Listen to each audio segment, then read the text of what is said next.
नमः शिवाय। श्री शिवाय नमस्तुभ्यं। श्री आदिशक्ति पार्वती माताये नमः। श्री विघ्नेश्वराय नमः। श्री लक्ष्मी नारायणे नमः। श्री सरस्वती ब्रह्माय नमः। श्री सियारामे नमः।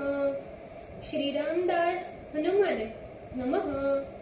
श्री राधे श्यामे नमः। हे शिवजी, તમારી કૃપાથી હું આ શિવ પુરાણ વાંચી રહી છું અને તમામ દર્શકો આ શિવ પુરાણ સાંભળી રહ્યા છે। અમે બધા આ શિવ પુરાણનું જ્ઞાન પ્રાપ્ત કરી શકીએ એટલી શક્તિ પ્રદાન કરજો અને શિવ પુરાણનો તેજ સહી શકીએ એટલી ક્ષમતા પ્રદાન કરજો। હે વિઘ્નેશ્વર ગણપતિ બાપા, તમે શિવ પુરાણના વંચનમાં આવતા તમામ વિઘ્ન હરજો।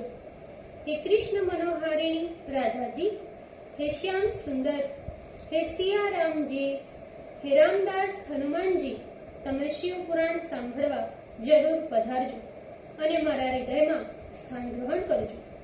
ઓમ નમઃ શિવાય। શ્રી શિવાય નમસ્તુભ્યમ। દ્વિતીય સંહિતા તૃતીયો ખંડ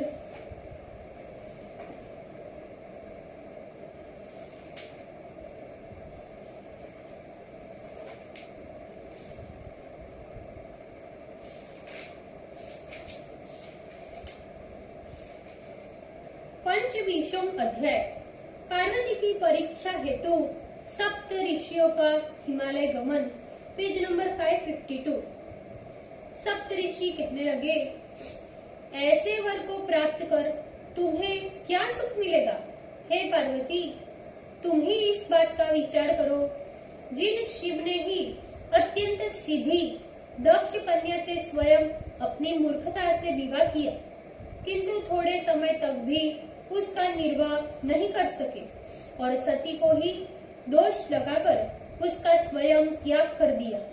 वे तो अकल अशोक आत्मस्वरूप में ही सुख से रमण करते हैं और अकेले पर निर्माण असंग तथा अद्वैत है। भला उनके घर में स्त्री का निर्वाह किस प्रकार संभव है? हे देवी, अच्छा तो यही होगा कि अब भी तुम हमारी बात मानकर अपनी बुद्धि का त्याग कर अपने घर को जाओ।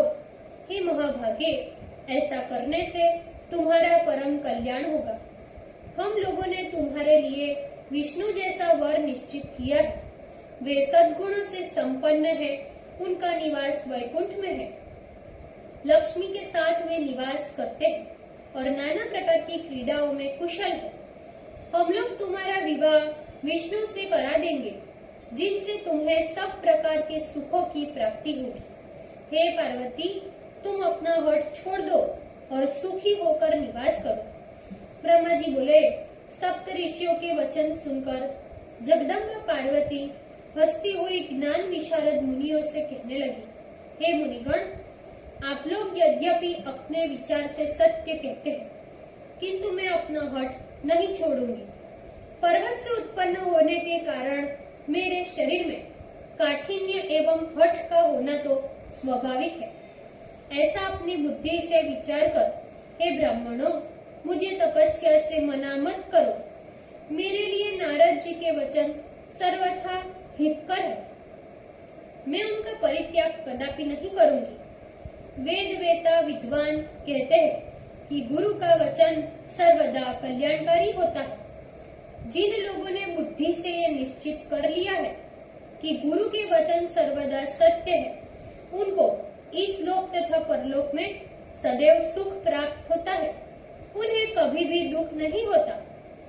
जिन लोगों के हृदय में गुरु वचन के प्रति प्रीति नहीं है, उन्हें इस लोक तथा परलोक में सर्वथा दुख ही दुख है। उन्हें भला सुख कहाँ? हे ब्राह्मणों, गुरुओं के वचन किसी प्रकार के त्याग के योग्य नहीं होते, चाहे घर उजड़े या नष्ट हो जाए, पर मैं अपना हठ नहीं छोड़ूंगी, क्योंकि उसी से मुझे सुख मिलेगा। हे मुनि सत्तम, आप लोगों ने मुझे जो सुंदर उपदेश दिए वे सब झूठे हैं। उस विषय में मैं संक्षेप से अपना विचार प्रकट करती हूँ।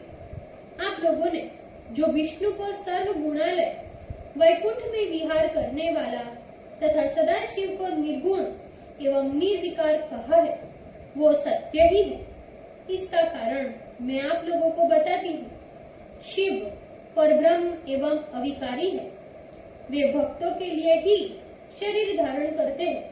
वे प्रभु कभी भी सांसारिक प्रभुता दिखाने की इच्छा से नहीं करते। वे सदाशिव परमहंसों को उत्तम गति देने के लिए ही अवधूत स्वरूप धारण करते हैं। माया में लिप्त रहने वालों को ही भूषण आदि में अभिरुचि होती है। ब्रह्म को किसी प्रकार कोई भी अभिरुचि नहीं होती। वे सदाशिव प्रभु निर्गुण, अज, माया रहित, अलक्ष्य गति एवं विराट है। हे ब्राह्मणों, वे शंभु मात्र धर्म एवं जाति से किसी पर अनुग्रह नहीं करते। गुरु का अनुग्रह होने के कारण यथार्थ रूप से मैं शिव को जानती हूँ। हे ब्राह्मणों, यदि शंकर मेरे साथ विवाह नहीं करेंगे तो मैं जीवन भर अविवाहिता रहूंगी। ये मैं सत्य कहती हूँ। चाहे सूर्य पश्चिम की ओर उदय हो, चाहे सुमेरु अपने स्थान से चलायमान हो जाए, चाहे अग्नि शीतल हो जाए और चाहे कमल पर्वत पर खिलने लगे, तो भी मैं अपने हठ से विचलित नहीं होंगी। ये मैं सत्य कहती हूँ। ब्रह्मा जी बोले, इतना कहने के पश्चात वो पार्वती शिव का स्मरण कर और उन मुनियों को प्रणाम कर निर्विकार चित्त हो मौन हो गई। तदंतर ऋषियों ने इस प्रकार पार्वती का निश्चय जानकर उनकी जय जयकार करते हुए उत्तम आशीर्वाद प्रदान किया। शिवा की परीक्षा लेने के लिए आए हुए मुनियों ने प्रसन्न होकर पार्वती को प्रणाम किया और शीघ्रता से शिव स्थान को चले गए। उन लोगों ने वहां जाकर शिव को प्रणाम किया और उनसे सारा वृतांत निवेदन कर उनकी आज्ञा ले सादर से अपने लोक को चले गए। ओम नमः शिवाय। श्री शिवाय नमस्तुभ्यम। भूल चूक माफ करजो शिवजी, कृपा रखजो। ओम नमः शिवाय। श्री शिवाय नमस्तुभ्यम। हे शिवजी, આજના શિવપુરાણના વંચનનું પુણ્ય મને પ્રદાન કરજો।